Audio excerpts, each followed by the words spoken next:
Apa saja yang bisa dilakukan ketika seseorang telah dinyatakan menderita bisul?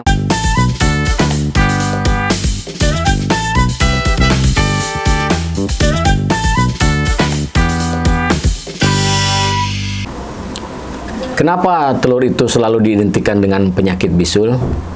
Makanan yang satu ini sangat luar biasa. Ketika seseorang menderita penyakit bisul, pasti sudah diidentifikasi diakibatkan oleh terlalu banyak mengkonsumsi telur. Padahal, telur tidak memiliki ikatan langsung terhadap bisul itu sendiri. Dan kemudian, apa sih sebetulnya bisul itu? Bisul itu kantung di ruang yang sempit yang terisi oleh nanah. Jadi, kalau misalnya orang menderita bisul, bukan berarti dia terlalu banyak mengkonsumsi telur.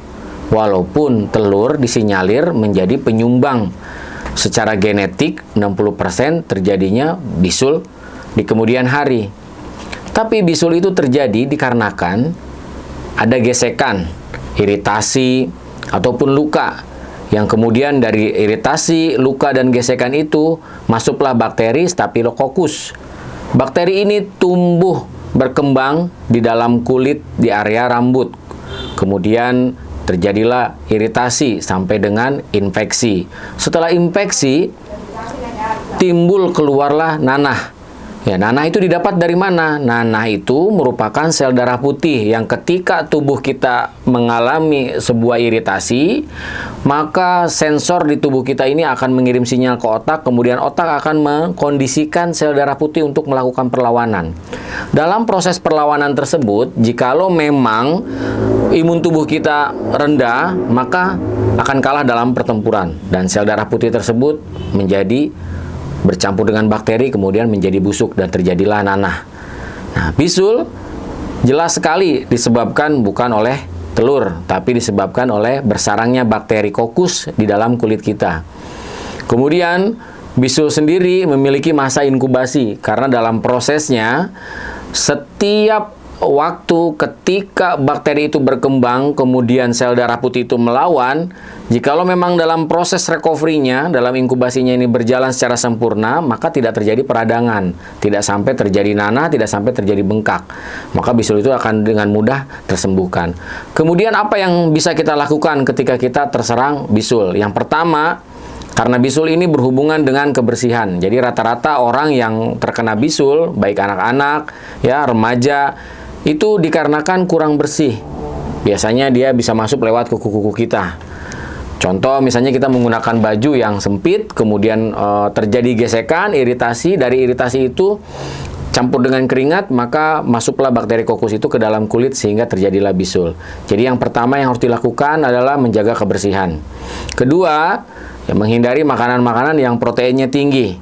Nah, di sini telur masuk dalam kategori yang proteinnya tinggi. Tapi telur yang seperti apa?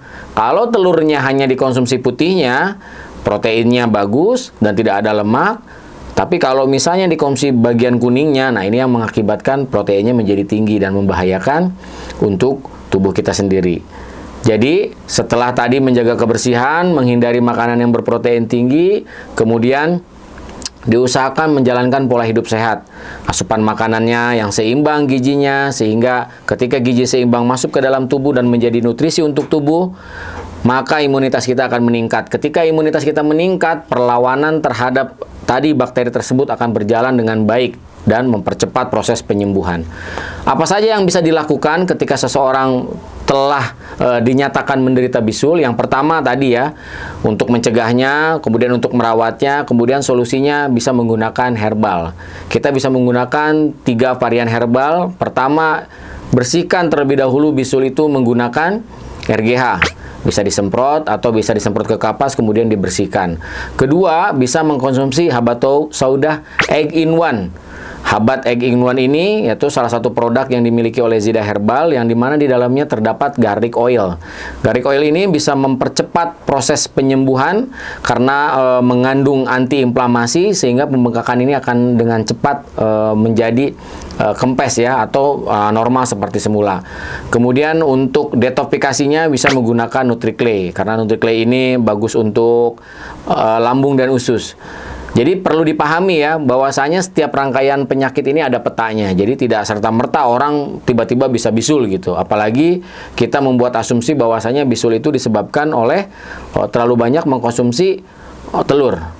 Baik, tetap bersemangat, jaga kesehatan, perhatikan istirahat yang cukup, asupan nutrisi yang seimbang, dan tidak lupa olahraga. Salam sehat, jangan lupa bahagia. Assalamualaikum warahmatullahi wabarakatuh.